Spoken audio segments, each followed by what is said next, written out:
palavra do Senhor, Salmo 1. Diz assim a palavra de Deus, apenas 6 versículos. Salmo 1. Bem-aventurado é aquele que não anda no conselho dos ímpios, não se detém no caminho dos pecadores, nem se assenta na roda dos escarnecedores. Pelo contrário, o seu prazer está na lei do Senhor, e na sua lei medita de dia e de noite. Ele é como árvore plantada junto a uma corrente de águas, que no devido tempo dá o seu fruto, e cuja folhagem não murcha, e tudo que ele faz será bem sucedido. Os ímpios não são assim, são, porém, como a palha que o vento dispersa. Por isso os ímpios não prevalecerão no juízo, nem os pecadores na congregação dos justos. Pois o Senhor conhece o caminho dos justos, mas o caminho dos ímpios perecerá. Oremos. Pai amado e bendito, te louvamos pela tua palavra, pela igreja reunida, pela bênção de estarmos aqui nessa manhã. Abençoa esse momento, Senhor, fala aos corações, desperta-nos para o privilégio e bênção que temos de buscar a tua face, conhecermos e meditarmos nas santas letras. Fala conosco nessa manhã, Pai amado e bendito, em nome de Jesus. Amém. Os irmãos podem sentar.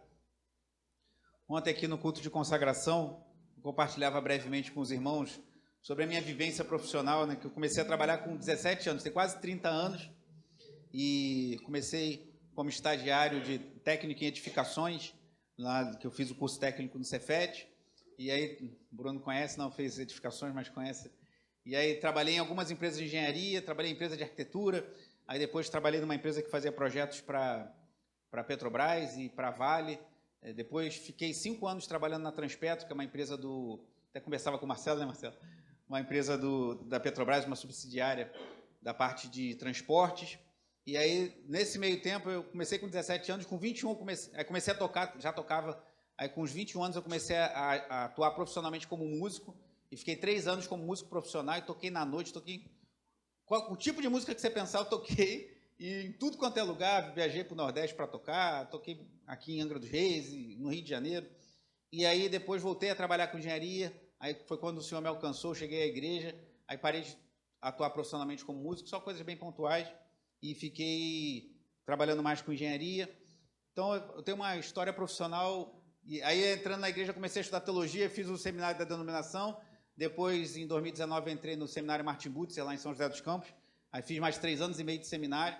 E por que eu estou contando essa história para vocês, que muitos já conhecem? Porque imagina quanta gente eu já conheci, irmão. Trabalhando como técnico, como projetista, nessa empresa que eu trabalhei, depois na Transpetro por 5 anos, e aí na Transpetro eu ficava viajando. Eu fui 5 vezes para o Amazonas, lá para Coari, uma cidade lá, 300 quilômetros de Manaus. Fiquei 7 meses trabalhando em Cabiúnas, em Macaé. Marcelo conhece tudo, né, Marcelo? Fiquei 6 meses trabalhando em São Sebastião, em São Paulo. Visitei algumas vezes São Francisco do Sul, lá em Santa Catarina. Rodei muito pela Transpetro trabalhando, e nisso eu conhecia pessoas. Né? Quem trabalha em terminais, né, Marcelo, em navios, em petroleiros, acaba lidando com muita gente. Então, imagina quantas pessoas eu já me relacionei, e depois na igreja liderei o Geração Ação por 7 anos, preguei mais de 50 de nossas igrejas, conheci muitos líderes jovens, organizei mais de 20 retiros de jovens e de líderes. Então, imagina com quantas pessoas eu já me relacionei nessa vida, eu nem sei, irmãos. Não dá nem para fazer a conta, seja na engenharia, seja na Transpetro, seja na Promon, que é essa empresa que eu trabalhei, seja em outras empresas que eu prestei serviço, seja como músico, seja como pastor, seja como líder de jovem. Meu Deus, eu nem sei com quantas pessoas eu já tive contato nessa vida. Mas por que eu estou trazendo isso como introdução aos irmãos? Porque nessas minhas caminhadas, você conhece pessoas de todo tipo, especialmente na nossa experiência profissional, a gente lida com pessoas de todo tipo. E tem pessoas que você trabalha que você sabe que é uma bênção. Eu lembro que, trabalhando na Transpetro, né, tem as PTs, né, Marcelo? Permissão de trabalho, e aí você tem que ir lá pedir para os técnicos de segurança. Aí tinha uns técnicos de segurança que eram tranquilos, faziam o trabalho dele bem feito, mas tudo tranquilo. Mas tinham que criar um caso, ficavam, sabe a pessoa que quer criar problema para você, parece que quer valorizar o trabalho, enfim, lidei com gente de todo tipo. E por que eu estou falando isso, irmãos? No trabalho você lida com bons profissionais e com maus profissionais. Você lida com pessoas que têm um caráter legal, pessoas que você confia, pessoas que falam a verdade, pessoas que são confiáveis, e lida com pessoas que não são confiáveis, pessoas que ainda não chegou a isso, ou está há pouco tempo no mercado, ou tem uma visão um pouco romântica da vida. Então você lida com pessoas de todo tipo. Gente que quer te puxar o tapete, gente que tem inveja de você, gente que quer te ajudar, gente que quer levantar você profissionalmente. Então nós lidamos com pessoas de todo tipo. O Salmo 1 não fala de profissões, não fala de experiência profissional, mas fala de dois tipos de pessoas, o justo e o ímpio. Assim como no trabalho nós lidamos com pessoas que querem ajudar, pessoas que querem crescer, pessoas que querem somar para a empresa, para a escola, para o lugar que você trabalha, crescer junto, e pessoas que parece que estão sempre puxando a coisa para trás, esses dois tipos, digamos assim, de pessoas. No primeiro salmo do Saltério, nós vemos uma comparação entre o justo e o ímpio. Esse é o tema do salmo, e voltando ao nosso tema aqui que estamos trabalhando nessa manhã, nesses cultos pela manhã dos meios de graça, queria pedir ajuda dos universitários aqui na mídia, por favor. Se o Vitor puder me ajudar, não sei se a Júlia está na escolinha. E eu queria projetar o slide que eu tenho projetado com uma frase do breve catecismo de Westminster, que resume o que nós chamamos de meios de graça. Eu falei de uma ilustração que eu peguei num artigo, que o autor fala de quando você vai regar um jardim. Meu pai fazia isso na casa da minha avó, regava o jardim, e ele falava, os meios de graça é como aquela mangueira. A mangueira, ela não serve para nada, não é ela que dá vida ao jardim, mas a água que passa pela mangueira, ela gera vida. Então, os meios de graça são os meios que Deus mesmo estabeleceu para o seu povo, para que o povo caminhe, seja edificado, seja abençoado na presença do Senhor. E nós temos trabalhado a palavra, a oração e os sacramentos. Essa é a terceira mensagem, ainda estamos falando da palavra. A primeira foi uma introdutória, a segunda, semana passada, eu falei também sobre a palavra de Deus, e hoje eu vou falar sobre mais um aspecto da palavra de Deus, depois falaremos sobre oração, sobre sacramentos, e também sobre uns outros aspectos dos meios de graça. Pode passar, por favor, tem uma frase aí que depois eu vou pedir para o Vitor colocar. Isso. Breve Catecismo de Westminster, ele diz, os meios exteriores e ordinários pelos quais Cristo nos comunica, ou seja, Cristo está lá no céu à destra do Pai, e ele nos comunica. As bênçãos da redenção são as suas ordenanças, especialmente a palavra, os sacramentos, a oração, os quais todos se tornam eficazes aos eleitos para a salvação. O que eles estão falando? Que Deus nos concede a palavra, a oração e os sacramentos como meios para que a gente possa ser edificado, para que a gente possa ser abençoado e caminhe como cristãos verdadeiros nesse mundo. Pode tirar, por favor. Obrigado. Então, pode apagar. Então, irmãos, temos trabalhado esses meios de graça. É como a mangueira. A mangueira, por si só, ela não supre, não rega o jardim, mas a água que passa por dentro da mangueira que rega. Os meios de graça são meios que Deus colocou disponíveis para nós. E eu falava semana passada que a palavra é a principal dela, porque as nossas orações precisam ser guiadas pela palavra de Deus e os sacramentos são nos orientados pela palavra de Deus. Então, a palavra, a oração e os sacramentos são meios que Deus nos dá para que o seu povo tenha uma vida na presença do Senhor. E o Salmo 1 fala, é chamado por alguns de Salmo da Torá. Ele fala da lei do Senhor, da palavra de Deus. Ele faz essa comparação, como eu dizia, assim como se você tem uma experiência profissional, já deve ter trabalhado com gente boa, gente que te ajuda, gente que quer que todos cresçam juntos, gente difícil, gente que puxa para trás, gente que quando você tem uma reunião, você tem que ir lá falar com aquela pessoa, você fala, meu Deus, vou ter que encontrar fulano, vou ter que conversar com aquela pessoa tão difícil. Então, assim como você deve ter vivido isso, o Salmo nos mostra o justo e o ímpio, um contraste, e mostra a diferença que há entre eles. Eu quero nessa manhã, irmãos, apresentar 2 caminhos e 3 inimigos poderosos que nós temos diante de nós, se desejarmos viver o que o salmista nos ensina. 2 caminhos e 3 inimigos poderosos que nós teremos que vencer se quisermos desfrutar da graça de Deus que nos é apresentada nesse salmo. O Salmo 1, um autor, o Enzo sabe disso, que ele já fala, ele sabe que eu sou apaixonado. Um dos livros que eu sou apaixonado é um livro chamado A Teologia e a Estrutura dos Salmos, do autor Palmer Robertson. E esse autor, ele faz um estudo profundo e maravilhoso do saltério, ou seja, do conjunto de salmos. E esse autor, Palmer Robertson, falando sobre o Salmo 1, ele diz assim, o Salmo 1 identifica 2 grupos com base em sua relação com a lei de Deus. Então, o que difere os dois? Por que um é justo, por que é o ímpio? O que difere um do outro? A resposta está na relação que eles têm com a palavra ou com a lei de Deus. Ele continua, os ímpios desprezam a Torá de Deus. A Torá muitos consideram os 5 primeiros livros, os livros de Moisés, desprezam a Torá de Deus, enquanto os justos se deleitam em sua lei. Então, primeiro a distinção, os ímpios, eles desprezam a palavra de Deus, os justos se alegram na palavra de Deus. Os justos, continua Palmer Robertson, são como uma árvore plantada junto a uma corrente de águas, produzindo frutos por toda a vida. Contrariamente, os ímpios são como a palha que o vento dispersa em todos os seus empreendimentos terrenos.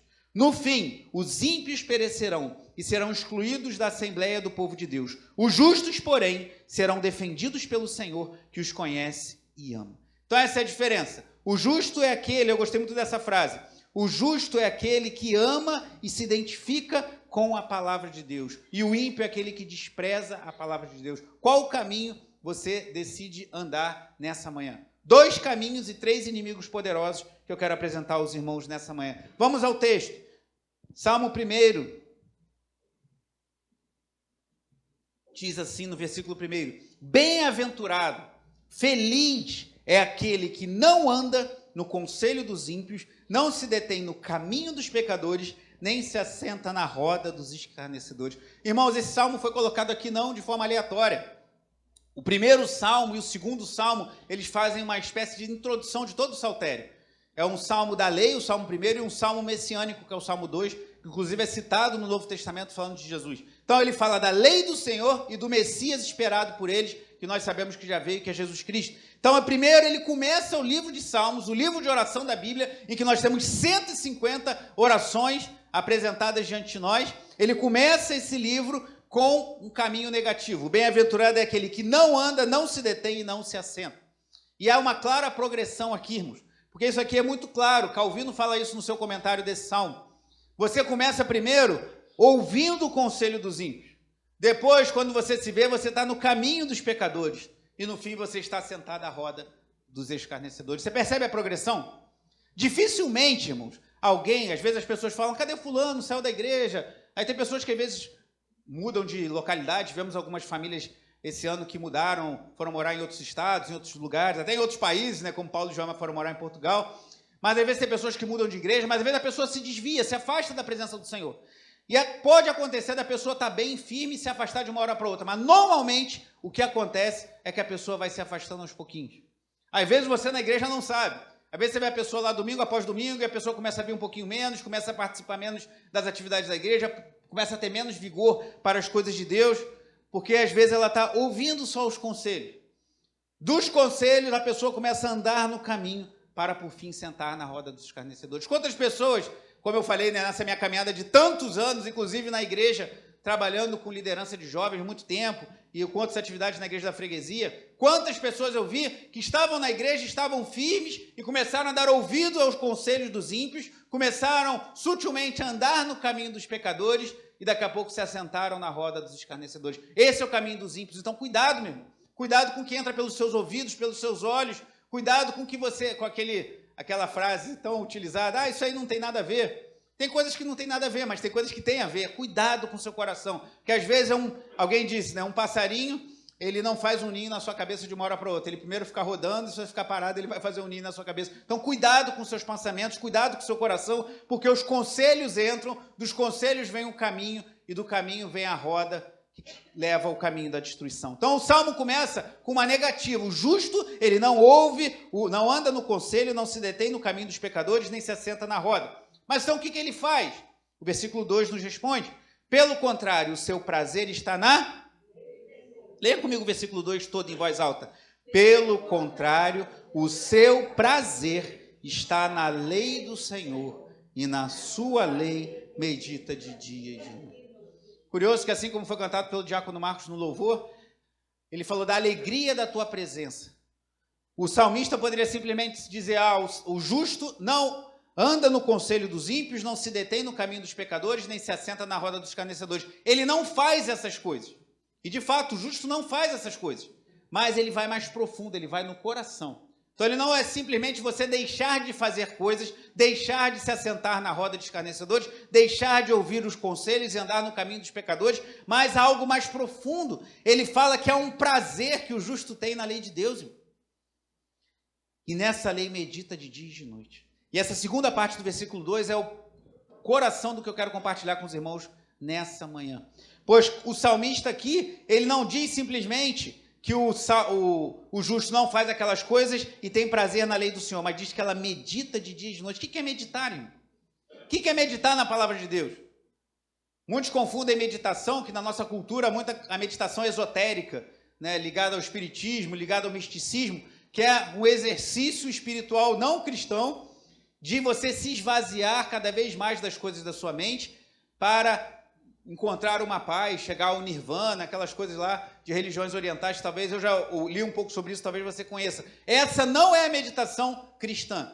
A meditação cristã não é você se esvaziar, se separar dessa vida para ter um pouco de tranquilidade. A meditação cristã é exatamente o contrário. Nós nos enchemos das coisas de Deus, especialmente da palavra de Deus. Então a meditação cristã não tem nada a ver com meditação de misticismo, de esoterismo, de coisas desse tipo. A meditação cristã se resume a você ler e refletir. A palavra aqui no hebraico, ela tem um sentido de como se fosse murmurar, mastigar. Murmurar não de ficar murmurando, reclamando, mas você ficar fazendo algo. Tem como você come uma comida mais, assim, que você tem que mastigar mais vezes? Não lembro de algum exemplo. Alguém lembra de algum exemplo aí? Uma comida que você tem que ficar mastigando? Pé de moleque? É. Um exemplo de uma jovem, um pé de moleque, é verdade. Você fica...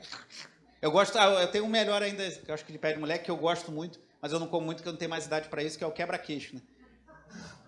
Aí o quebra-queixo, você fica ali meia hora. Mas vou usar um mais saudável. Cana, quem gosta de chupar cana aí? Aí você pega, eu gosto muito, não faço isso há muitos anos, mas você pega aquela cana e fica mordendo. Se você der uma mordidinha, você não vai aproveitar nada da cana, você tem que ficar ali, né, Meire? Ficar meia hora mastigando um pedacinho de cana para você conseguir extrair aquela delícia. Ai, deu até água na boca agora. Como é bom mastigar uma caninha.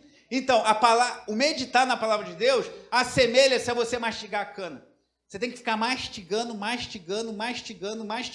para que aquele doce da palavra de Deus adentre o seu coração. Assim como o doce da cana vai adentrar pela sua garganta, o doce da palavra de Deus vai adentrar. Você tem que mastigar. Meditação cristã é isso. Tem nada a ver com meditação transcendental, meditação esotérica. É no sentido de você não se esvaziar, mas se encher das coisas de Deus e tomar essa palavra de forma a encher o seu coração.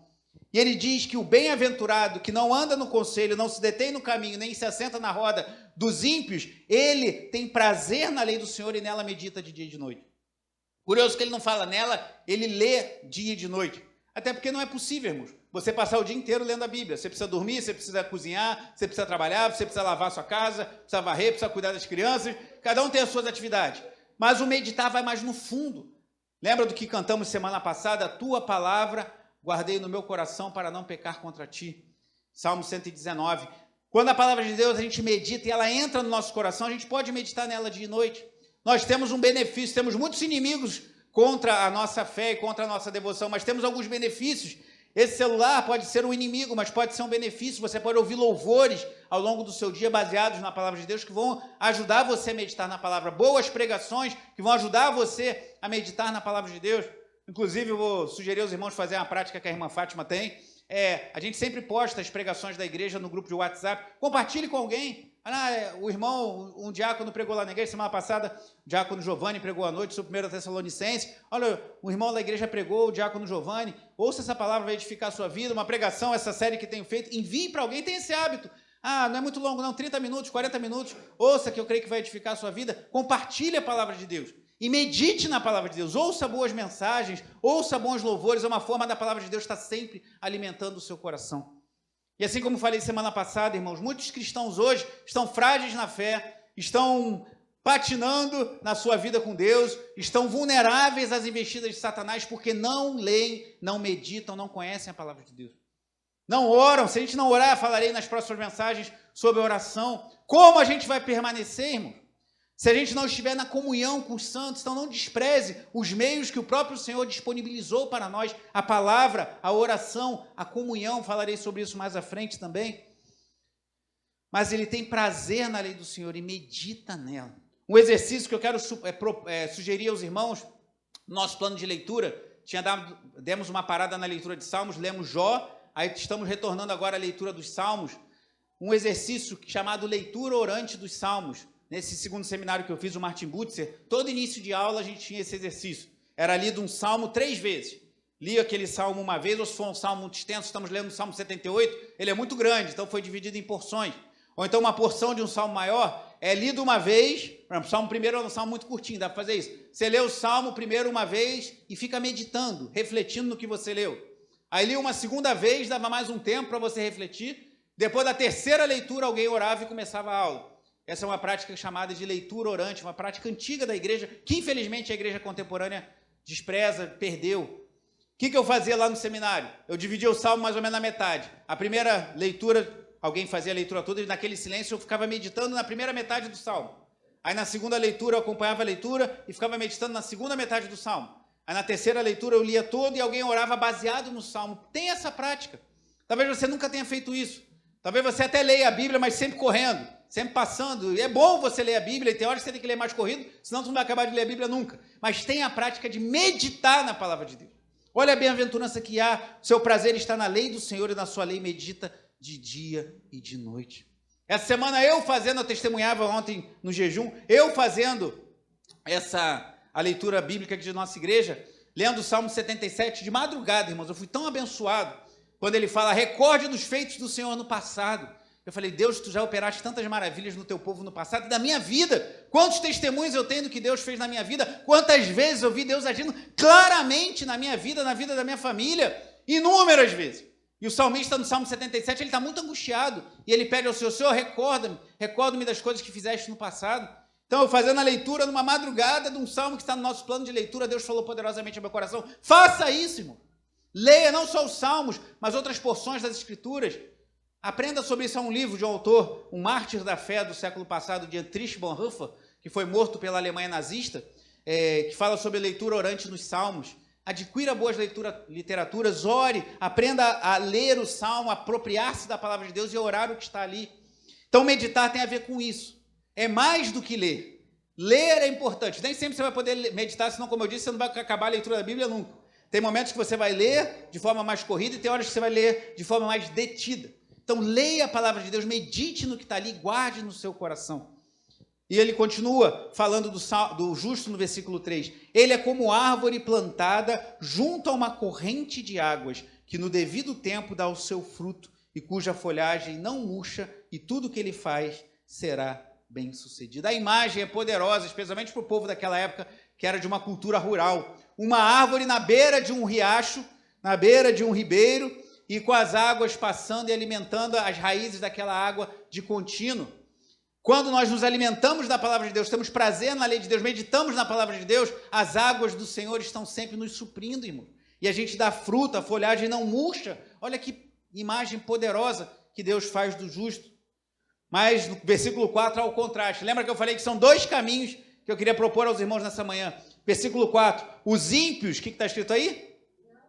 Leia o versículo 4 comigo, por favor, em voz alta. Os ímpios...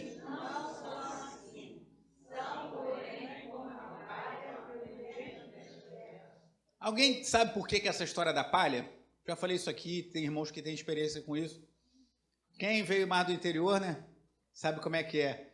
Como é que faz quando vai peneirar os grãos? Você pega os grãos, né, bate neles, junta eles, bota numa peneira e fica balançando. E assim, né, Silvaneide? Quem quiser uma aula, peça para a Silvaneide, para a irmã Silvia, para a Cleonice, para a Meire. Né? O Tileste também conhece isso aí. Então, Fátima... Amendoim também, viu?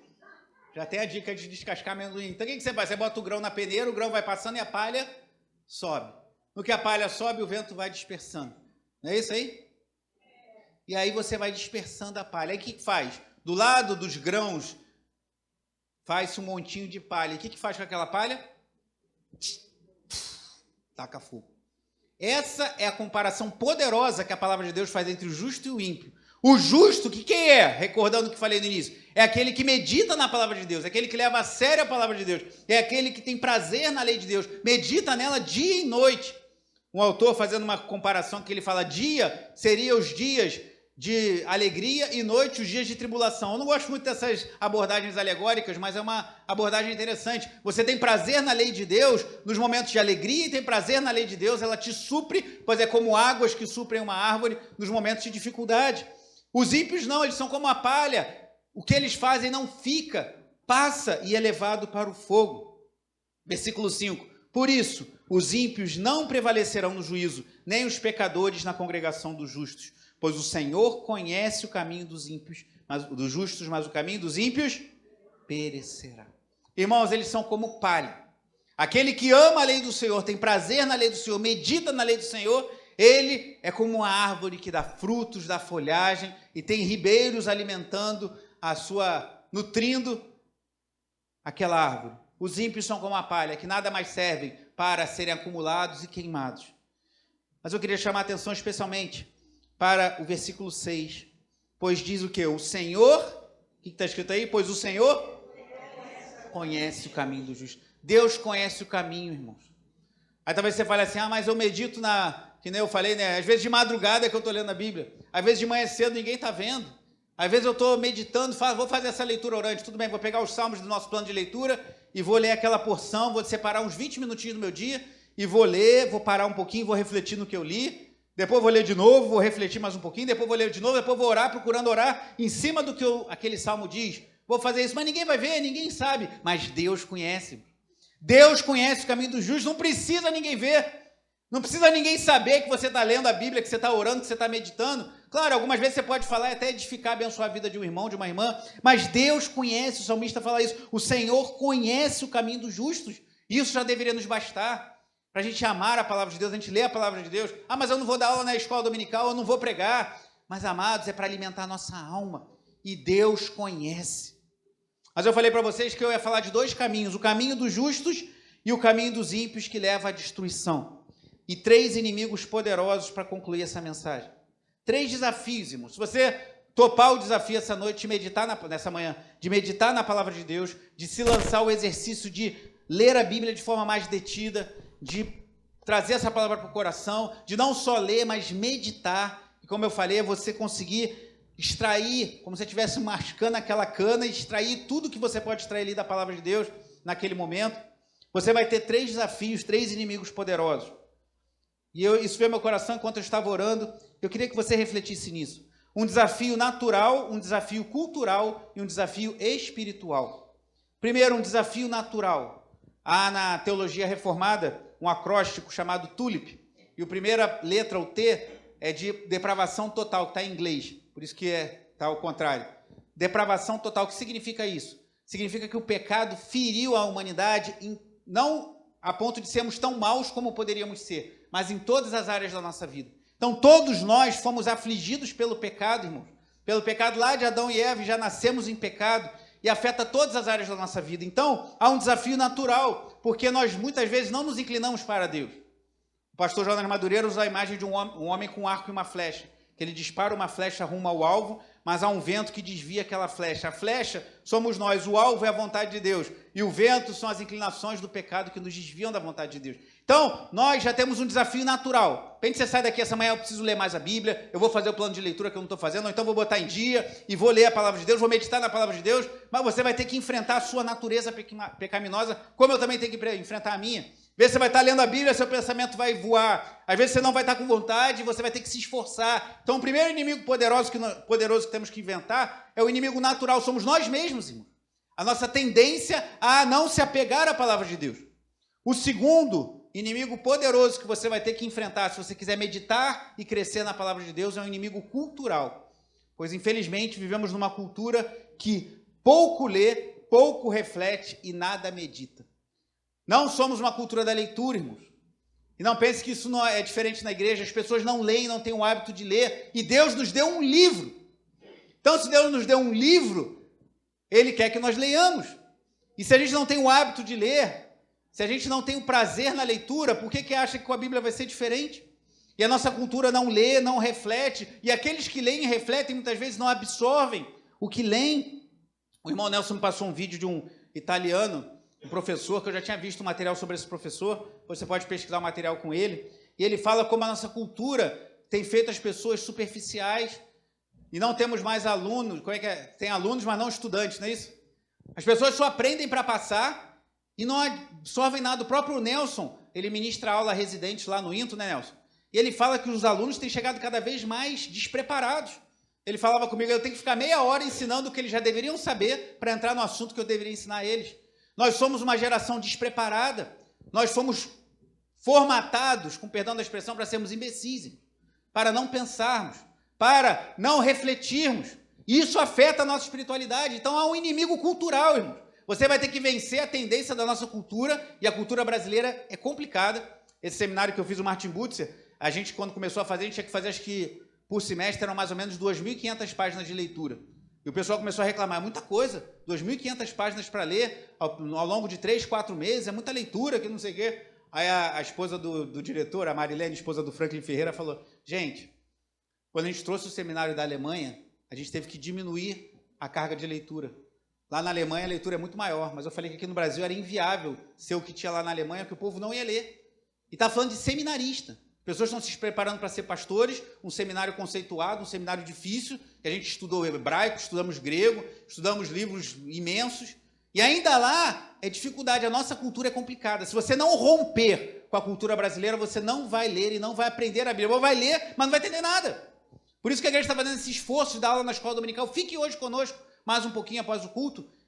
1º e 2º Crônicas são livros que, uma primeira olhada, você pode não entender nada. Essa aula vai te ajudar a entender, é o nosso esforço para que você aprenda a palavra de Deus. Você vai ter que vencer, irmão. Você vai ter que vencer, irmão, uma tendência da nossa cultura de nos fazer imbecis. Idiotas. Sabe quem é idiota? Alguém que só vê o que está no seu entorno. Nós fomos culturalmente preparados para sermos idiotas úteis, para sermos imbecis. E se você não romper com isso, você não vai crescer espiritualmente, porque Deus nos deu um livro e mandou que a gente lesse e meditasse nele. Então, há um inimigo poderoso de ordem cultural, há um inimigo poderoso de ordem natural. A nossa natureza rebate as coisas de Deus. E, por fim, há um inimigo espiritual. Você acha que o diabo vai ficar feliz? Saber que você está lendo a Bíblia, que você está meditando na palavra de Deus?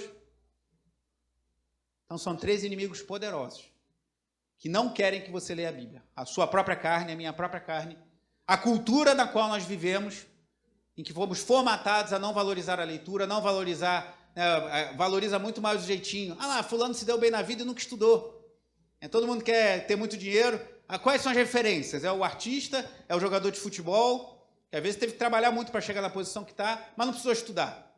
Essa é a nossa cultura, irmãos. Você vai ter que romper com isso se você quiser crescer na palavra de Deus. O desafio é imenso e está lançado. Mas isso, a palavra de Deus não muda. O justo continua sendo aquele que lê, medita e tem prazer na palavra de Deus. Isso não vai mudar. Independente se está aqui no Brasil, se está lá na Alemanha, se está nos Estados Unidos, se está no Japão, que é um povo extremamente disciplinado. Precisamos romper com esses inimigos. A nossa própria carne, a nossa cultura que desvaloriza o aprendizado, a leitura e a meditação.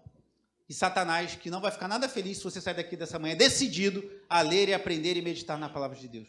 Mas o nosso Deus é maior. E voltando à introdução, irmãos, eu trabalhei com gente de todo tipo, mas a imagem que emerge do Salmo é do justo e do ímpio.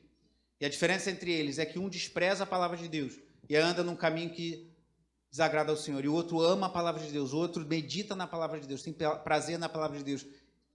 Qual caminho você deseja seguir?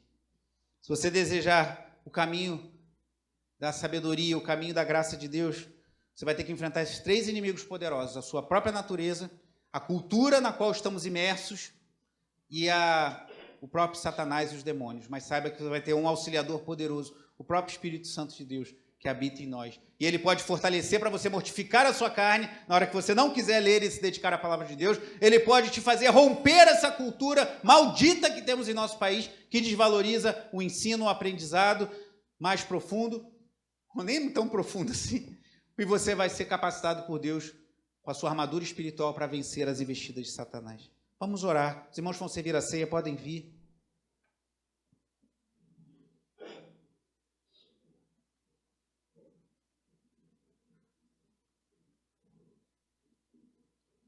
Falei do Salmo 1 e falei que o Salmo 2 é um salmo messiânico. É um salmo que fala do Messias, de Jesus Cristo, nosso Senhor. E esse salmo é citado no Novo Testamento, inclusive em Hebreus. Faça a sua oração.